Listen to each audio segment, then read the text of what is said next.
Sementara itu, pemirsa, ketahanan bank terhadap dinamika bisnis tercermin dalam dimensi digital competitiveness yang meliputi pengembangan produk yang berorientasi konsumen, kemudian adopsi teknologi terkini secara cepat, tepat dan bertanggung jawab, serta transformasi desain organisasi, kepemimpinan digital, budaya digital, dan talenta digital.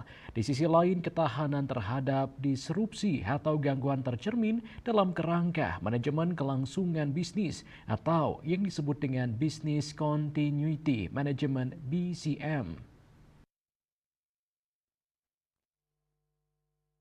Kepala Eksekutif Pengawas Perbankan OJK Dian Ediana Rai menjelaskan bahwa kerangka manajemen kelangsungan bisnis atau yang disebut dengan Business Continuity Management (BCM) terdiri atas 3 tahapan utama. Pertama yaitu tahap antisipasi yang merupakan proses mempersiapkan diri dalam menghadapi kemungkinan gangguan atau ancaman pada lingkungan digital. Kedua, tahap bertahan dan pulih withstand and recover yang merupakan proses dalam menghadapi insiden keamanan atau gangguan dengan tetap memastikan operasional bank secara efektif.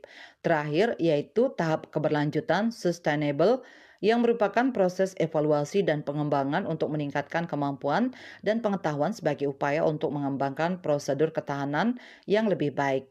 Sebagai bagian dari pelindungan konsumen di area digital, Dian mengatakan bahwa kerangka resiliensi digital juga harus memperhatikan aspek nasabah yang meliputi customer incident management, customer incident recovery, dan customer post recovery service.